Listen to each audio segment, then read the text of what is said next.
Morning business breakfast షోకి స్వాగతం. Asian markets ఈ మార్నింగ్ స్లైట్లీ పాజిటివ్ ట్రేడింగ్ జరుగుతోంది. Last night US markets all time highs దగ్గర, record highs దగ్గర క్లోజ్ అయ్యాయి. సో గ్లోబల్ గా పాజిటివ్ ధోరణి కనిపిస్తుంది ట్రేడింగ్ పరంగా చూస్తే. మన మార్కెట్స్ లో గత డిసెంబర్ లో ప్రారంభమైన మోడీ హోప్ ర్యాలీ కొనసాగుతుంది. నిన్న కూడా గమనించాం. రాష్ట్రపతి ప్రసంగానికి అనుకూలంగా మార్కెట్స్ చాలా రోబస్ట్ గా ట్రేడ్ కావడం, అలాగే క్లోజ్ కావడం కూడా చూసాం. అండ్ ఎఫ్ఐ ఫ్లోస్ తిరిగి ఇండియన్ మార్కెట్స్ ను డ్రైవ్ చేస్తున్నాయి. Along with of course retail HNI participation. మొన్నటి వరకు కూడా కొద్దిగా మిస్ అవుట్ అయ్యామన్న ఫీలింగ్ తో ఉన్న హెచ్ఎన్ఐస్ రిటైల్ ఇన్వెస్టర్స్ ఇప్పుడు అగ్రెసివ్ గా మార్కెట్స్ లో ప్రవేశిస్తున్నారు. దీనికి తోడు ఎఫ్ఐ ఫ్లోస్ కొనసాగుతున్నాయి. నిన్న కూడా 530 కోట్ల రూపాయలకు పైగా వర్త్ స్టాక్స్ ను ఎఫ్ఐఎస్ క్యాష్ మార్కెట్స్ లో కొనుగోలు చేశారు. సో ఇయర్ టు డేట్ చూస్తే మనకు ఇండియన్ మార్కెట్స్ లోకి ఎఫ్ఐఎస్ $8.5 బిలియన్ ఇన్వెస్ట్ చేయడం చూస్తున్నాం. ఎమర్జింగ్ మార్కెట్స్ లోనే ఇది చాలా హైయెస్ట్ ఫిగర్ గా చెప్పుకోవాలి. ఎందుకంటే తర్వాతి స్థానంలో ఉంది బ్రెజిల్. $5 బిలియన్ మాత్రమే ఎఫ్ఐఎస్ ఈ సంవత్సరంలో ఇప్పటిదాకా బ్రెజిల్ లో ఇన్వెస్ట్ చేశారు. మన మార్కెట్స్ లో $8.5 బిలియన్ అంటే మోర్ దాన్ 50,000 crores ఇన్వెస్ట్ చేయడం చూస్తున్నాం. అలాగే కొరియాలో $2.2 బిలియన్ అండ్ సౌత్ ఆఫ్రికాలో $1.9 బిలియన్ ఇన్వెస్ట్ చేసిన ఎఫ్ఐఎస్ ఇండియన్ మార్కెట్స్ పట్ల తమ ఆసక్తిని ఎప్పటికప్పుడు రుజువు చేసుకుంటూ ఉన్నారు. ఇండియన్ ఈటీఎఫ్ మార్కెట్ ప్రత్యేకించి లాస్ట్ 3 months లో చూస్తే ఒక ఈటీఎఫ్స్ అంటే ఎక్స్చేంజ్ ట్రేడెడ్ ఫండ్స్ నుంచే $1.5 బిలియన్ ఇండియన్ మార్కెట్స్ లోకి వచ్చింది. సో ఆల్ ఇన్వెస్ట్మెంట్స్ అంటే హెడ్జ్ ఫండ్స్, ఇతర రకరకాల లాంగ్ ఓన్లీ ఫండ్స్, ఇటువంటి ఫండ్స్ అన్ని కలిపి $8.5 బిలియన్ రావడం చూస్తున్నాం. సో దీనికి ప్రధాన కారణం ఈసీబీ రేట్ కట్స్. ఈసీబీ అంటే European central bank negative returns ఇస్తుంది. అక్కడ డిపాజిట్ చేసిన వాళ్ళకి నెగిటివ్ రిటర్న్స్ వస్తున్నాయి, ఫిక్స్డ్ డిపాజిట్ చేసిన వాళ్ళకి. అలాగే London inter bank offered rate చూస్తే లాస్ట్ 30 years లో ఎన్నడూ లేనంత కనిష్ట స్థాయికి పడిపోయింది. సో అటువంటి పరిస్థితుల్లో ఇండియా లాంటి మార్కెట్స్ అట్రాక్టివ్ గా కనిపిస్తున్నాయి ఎఫ్ఐఎస్ కు. ఇక్కడ కరెన్సీ రిస్క్ కొంత ఉన్నప్పటికీ కూడా ఇంకా స్టిల్ కరెన్సీ రిస్క్ ను బీట్ చేస్తూ వాళ్ళకి రిటర్న్స్ వస్తాయన్న ఆశతో. ఎందుకంటే ఎఫ్ఐఎస్ కి 2 to 3% రిటర్న్ వచ్చినా కూడా చాలా ఎక్కువ రేట్ కింద లెక్క. అటువంటిది మన మార్కెట్స్ కంటిన్యూస్ గా 10 to 15 to 20 to 30 to 40 అన్న పరిస్థితిగా మారింది ఇప్పుడు. సో అటువంటి ఎక్స్ట్రాడినరీ రిటర్న్స్ వస్తున్న మార్కెట్స్ ఇవి. సో రాబోయే రోజుల్లో మోడీ ప్రభుత్వం మరింత రిఫార్మ్ ఓరియంటెడ్ గా, నిన్న రాష్ట్రపతి ప్రసంగం కూడా మనకు స్పష్టంగా కనిపించింది. ఇన్ఫ్రాస్ట్రక్చర్ పుష్, అలాగే ఎకానమీని రాబోయే రోజుల్లో చాలా వేగంగా డెవలప్ చేసే అంశాలన్నింటినీ కూడా రాష్ట్రపతి ప్రసంగంలో చూసాం. సో ఈ నేపథ్యంలో రాబోయే బడ్జెట్ కు చాలా ప్రాధాన్యం ఉంది. బడ్జెట్ లో ఆర్థిక మంత్రి ఇప్పటికే pre budget consultations Arun Jaitley నిర్వహిస్తున్నారు ఇండస్ట్రీతో, బ్యాంకర్స్ తో, ఇలా రకరకాల వర్గాలతో. సో ఈ అంశాలన్నీ కూడా బడ్జెట్ లో పొందుపరుస్తారు. బడ్జెట్ చాలా ఆశాజనకంగా ఉంటుందన్న అంచనా మార్కెట్స్ లో ఉంది.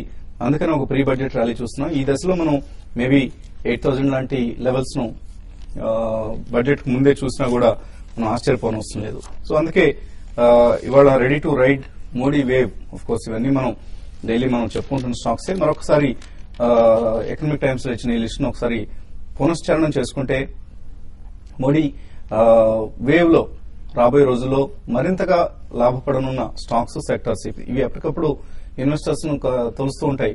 ఏది కొనాలి, ఎలా కొనాలి, ఏ సెక్టర్ లో ప్రవేశించాలి, ఎస్పెషల్లీ న్యూ కమర్స్ కి అయితే. అండ్ పెన్నీ స్టాక్స్ కాకుండా క్వాలిటీ స్టాక్స్ ని ఎలా ఐడెంటిఫై చేయాలి, ఇటువంటి డౌట్స్ తో సతమతమైన వాళ్ళకి మంచి లిస్ట్ ఇచ్చారు ఇక్కడ. ఎలక్ట్రిఫికేషన్ ఆఫ్ ట్రైబల్ హ్యామ్లెట్స్ అంటే గిరిజన ప్రాంతాలను విద్యుదీకరణ గావించే ప్రాజెక్ట్స్ పవర్ గ్రిడ్ కార్పొరేషన్ చేపడుతుందని. సో ఇయర్ టు డేట్ ఇప్పటిదాకా 38% రిటర్న్ ఇచ్చింది ఈ స్టాక్. మేబీ రాబోయే రోజుల్లో మరింత పెరిగే అవకాశం ఉంది. అండ్ ఇంకా ఆల్ టైమ్ హై టచ్ కాలేదు ఈ స్టాక్. అలాగే FDI in defence production, Astra microwave, BEML, Bharat electronics, L&T ఇవి లాభపడతాయి డిఫెన్స్ ప్రొడక్షన్ లో కనుక ఫారిన్ డైరెక్ట్ ఇన్వెస్ట్మెంట్ ని అలో చేస్తే. అండ్ లో కాస్ట్ ఎయిర్పోర్ట్స్ డెవలప్ చేసే కంపెనీస్ జిఎంఆర్, జీవీకే. మొన్న కూడా మనం చంద్రబాబు నాయుడు ప్రమాణ స్వీకారం, ఆంధ్రప్రదేశ్ నూతన ముఖ్యమంత్రిగా ఆఫ్ కోర్స్ ప్రోగ్రాం ప్రారంభంలో అనుకున్నాను, నేను మర్చిపోయాను. చంద్రబాబు నాయుడు గారికి హార్దిక శుభాకాంక్షలు. స్వర్ణాంధ్రప్రదేశ్ ఆయన సృష్టిస్తారని 5 కోట్ల మంది తెలుగు ప్రజలు ఆకాంక్షిస్తున్న సమయం ఇది. సో అక్కడ ఎయిర్పోర్ట్స్ బిల్డ్ చేయడానికి ఇప్పుడు ఆ రోజు ప్రమాణ స్వీకారానికి కూడా జేఎంఆర్ అధినేత మల్లికార్జునరావు, జీవీకే కృష్ణారెడ్డి స్వయంగా వచ్చి ముఖ్యమంత్రిని అలాగే వెంకయ్యనాయుడును కలిసి అక్కడ వాళ్ళ ఆసక్తిని వ్యక్తపరచడం జరిగింది. సో ఈ రెండు కంపెనీస్ కూడా మేబీ రాబోయే రోజుల్లో బెటర్ గా పెర్ఫార్మ్ చేసే అవకాశం కనిపిస్తుంది. National highway construction projects build చేసే Ashoka buildcon, IRB infra, Sadbhav engineering, అలాగే నేచురల్ రిసోర్సెస్ పాలసీ అనుకూలంగా ఉంటుందన్న అంచనాతో coal India, Hindustan zinc, Reliance industries, SS Sterlite ఇవి లాభపడే అవకాశం ఉంది. Port led development, Adani port, Adani కూడా విజయవాడ వచ్చి చంద్రబాబును కలవడం జరిగింది. 14 ఎయిర్పోర్ట్స్, 14 షిప్పింగ్ పోర్ట్స్ అక్కడ రాబోతున్నాయని అవకాశాలు. ఆ ప్రాజెక్ట్ సంబంధించినవి మేబీ అదానీ కూడా బిడ్ చేసే అవకాశం కనిపిస్తుంది. ఎస్ఆర్ షిప్పింగ్, గుజరాత్ పిపావా పోర్ట్ ఇవన్నీ కూడా రాబోయే రోజుల్లో పోర్ట్ లెడ్ డెవలప్మెంట్ కంపెనీస్ ఇవి. అలాగే రైల్వే స్టాక్స్ నిన్న కూడా చూసాం మనం, చాలా స్ట్రాంగ్ గా క్లోజ్ అయ్యాయి. Kalindi rail, kernex micro, Texmaco, Titagarh wagons ఇవన్నీ మేబీ రైల్వే బడ్జెట్ వరకు ఇంకా ఈ ర్యాలీ కొనసాగే అవకాశం కనిపిస్తుంది ఆ స్టాక్స్ లో.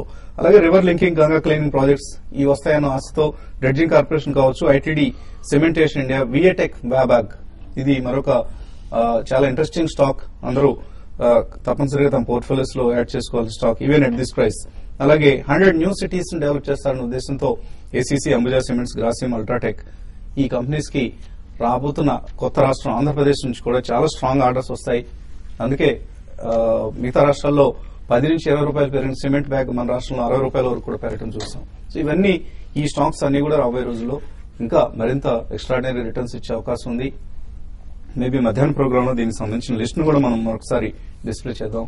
సో స్మార్ట్ ఇన్వెస్టర్ తప్పకుండా వాచ్ చేయండి వాళ్ళు మధ్యాహ్నం 1:30కి. ఇక ఎనలిస్ట్ మనతో సిద్ధంగా ఉన్నారు మార్కెట్స్ గురించి మాట్లాడేందుకు. So pre budget rally, Modi hope rally కొనసాగుతోంది. అండ్ ఎప్పటికప్పుడు ఇన్వెస్టర్స్ ఇంకా కొద్దిగా డిక్లైన్స్ వస్తాయని వెయిట్ చేస్తూ ఉన్నారు, కానీ వాళ్ళు ఎదురు చూస్తున్న డిక్లైన్స్ రావడం లేదు. ఏం చేయాలి ఇన్వెస్టర్స్ ఈ సమయంలో? డిక్లైన్స్ ఇంట్రాడేలోనే వస్తాయని రిపీటెడ్ గా కూడా మనం చెప్తానే ఉన్నామండి. అండ్ ఎప్పుడైతే కనుక ఈ సిరీస్ స్టార్టింగ్ లోనమాట వెరీ డల్ రోల్ ఓవర్స్ ఉన్నా సరే, very first couple of days trading తోటి అప్పుడే చెప్పాం 7700 డిస్టింక్ట్ టార్గెట్ గా కనిపిస్తుంది. అదే విధంగా నిఫ్టీ అనమాట ఇప్పుడు చెరువుగా చేరిపోయింది 7700 లెవెల్ కి. అండ్ సెక్టార్ చర్నింగ్ కూడా వెరీ క్విక్ గా చేస్తున్నారు. ఎప్పుడైతే కనుక ఏ సెక్టర్ అయితే లైమ్ లైట్ లోకి వస్తుంది అనే యాంటిసిపేషన్ తోటి అనమాట స్పెక్యులేటివ్ బై హ్యూజ్ గా వస్తుంది. ఆ సెక్టర్ లో మీకు రిమార్కబుల్ రిటర్న్స్ వచ్చేస్తున్నాయి. నేను ఒక్కరోజు సిమెంట్ కౌంటర్స్ మనం చూస్తే గ్రాసిమ్ అవనండి, ఏసీసీ అవనండి, అన్ని స్టాక్స్ ఏ విధంగా మల్టీ ఇయర్ హైస్ కి రీచ్ అయ్యా కూడా మనం అబ్జర్వ్ చేయొచ్చు. అదేవిధంగా ఇందాక మీరు మెన్షన్ చేసినట్టు ఎలక్ట్రికల్ స్టాక్స్ అనమాట, specially transmission stocks like power grid అవనండి, రూరల్ ఎలక్ట్రిఫికేషన్ అవనండి, ఇవన్నీ కూడా అనమాట న్యూ హైస్ కి క్లోజ్ గా అనమాట ఎట్లా రీచ్ అయ్యా కూడా మనం అబ్జర్వ్ చేయొచ్చు.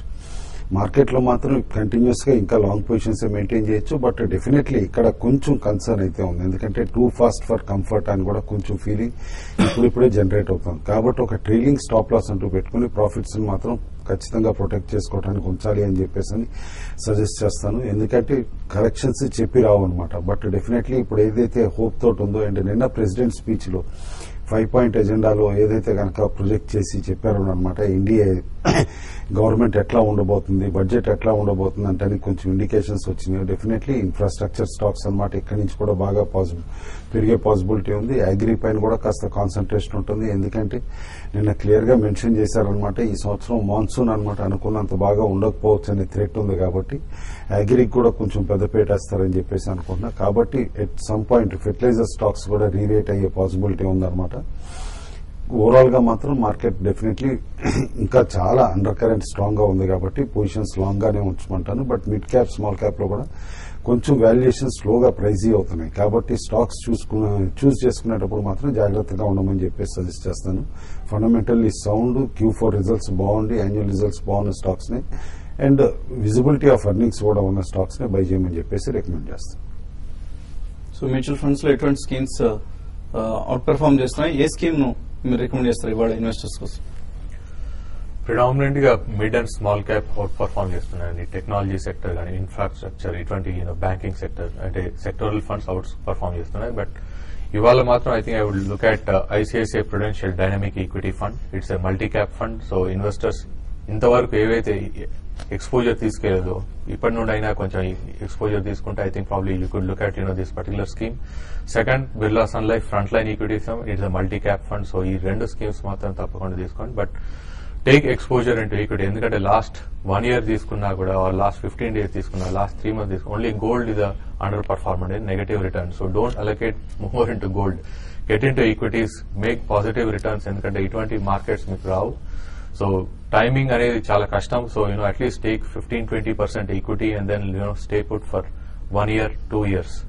సో తప్పకుండా మీరు ఈక్విటీ ఎక్స్పోజర్ తీసుకుంటేనే మీకు అబవ్ యావరేజ్ రిటర్న్స్ వస్తాయి. Inflation probably around 9%, 9.5%. సో ఇది బీట్ చేయాలంటే కూడా ఈక్విటీస్ లోనే ఎక్స్పోజర్ తీసుకుంటే బాగుంటుంది. సో భయపడకుండా కొంచెం ధైర్యం చేసి next 1 to 2 years equity exposures తప్పకుండా తీసుకోండి.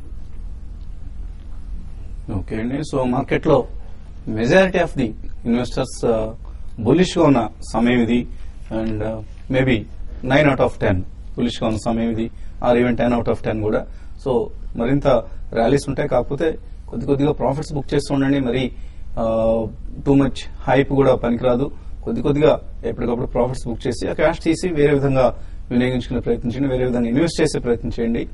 And but most of your positions stay invested, don't come out of the markets. ఎందుకంటే ఎటువంటి ప్యానిక్ అవసరం లేని సమయం ఇది. రమేష్ హైదరాబాద్ నుంచి కాలర్ లైన్ ఉన్నారు. First caller. హలో అడగండి రమేష్. సార్ ఇప్పుడు GMR and steel exchange of India ఈ రెండు లాంగ్ టర్మ్ తీసుకోవచ్చా అండి? రెండో స్టాక్ ఏదన్నారు? Steel exchange of India limited. Steel ex India. Okay, ఈ రెండు తీసుకోవచ్చా? జిఎంఆర్ అయితే ఎక్స్ట్రీమ్ స్ట్రెంత్ చూపిస్తోందండి. రీసెంట్ ర్యాలీ అనమాట. ఇయర్ టు డేట్ చూస్తే కనుక దాదాపు 65% స్టాక్ పెరిగింది January 1st నుంచి ఇప్పుడు అనమాట. బట్ స్టిల్ అనమాట 36 లెవెల్స్ స్ట్రాంగ్ బయింగ్ ఇంట్రెస్ట్ కనిపిస్తోంది. F&Oలో కూడా close to market wide limit complete అవుతుంది. దాదాపు 84% రీచ్ అయింది అనమాట. కాబట్టి బ్యాన్ కూడా ఎనీ టైం రావచ్చు అనమాట. ఫ్రెష్ బయింగ్ ఇటు F&Oలో. ఇటు ఫ్యూచర్స్ వైజ్ చూస్తూ ఉంటే కనుక రీసెంట్ అలా Q4 రిజల్ట్స్ చూస్తే ఇంట్రెస్ట్ కాస్ట్ ఒకటే కన్సర్న్ గా కనిపించింది. దాదాపు 51% ఇంట్రెస్ట్ బర్డెన్ పెరిగింది అనమాట. అయితే జీవీకి అదర్ ఇన్ఫ్రాస్ట్రక్చర్స్ కూడా ఇంట్రెస్ట్ బర్డెన్ పెరగడం చూసాం. కాబట్టి నెక్స్ట్ ఫ్యూ క్వార్టర్స్ లో ఖచ్చితంగా దానిపైన దృష్టి సారించి తగ్గించుకోగలిగితే ఇప్పుడు ఉండే ఇన్ఫ్రాస్ట్రక్చర్ ఫ్యూచర్ కనమాట డెఫినెట్లీ ఈ స్టాక్ 70 లెవెల్స్ అయితే వెరీ ఫ్యూ మంత్స్ లోనే రీచ్ అయ్యే పాసిబిలిటీ కనిపిస్తుంది. స్టీల్ ఎక్స్చేంజ్ మాత్రం లో ప్రొఫైల్ స్టీల్ స్టాక్ అయినా ఒక క్లియర్ అడ్వాంటేజ్ ఉంది కంపెనీకి అనమాట. వాళ్ళ ఓన్ పవర్ యూనిట్ ఉంది కాబట్టి పవర్ డిపెండెన్సీ వేరే వాళ్ళ దానిపైన లేదు. వాళ్ళ ఓన్ జనరేషన్ కాబట్టి అనమాట. లో కాస్ట్ ప్రొడ్యూసర్ కింద రోలింగ్ మిల్ కింద ఇంకా కాస్త స్ట్రెంత్ చూపించే పాసిబిలిటీ ఉంది. బట్ డిమాండ్ పెరిగిన తర్వాత స్టాక్ బై చేయటం బెటర్ అని చెప్పేసి అనుకుంటున్నాను. అండ్ మరిన్ని కాల్స్ తీసుకోబోయే ముందు కాసేపు ప్రకటనలు.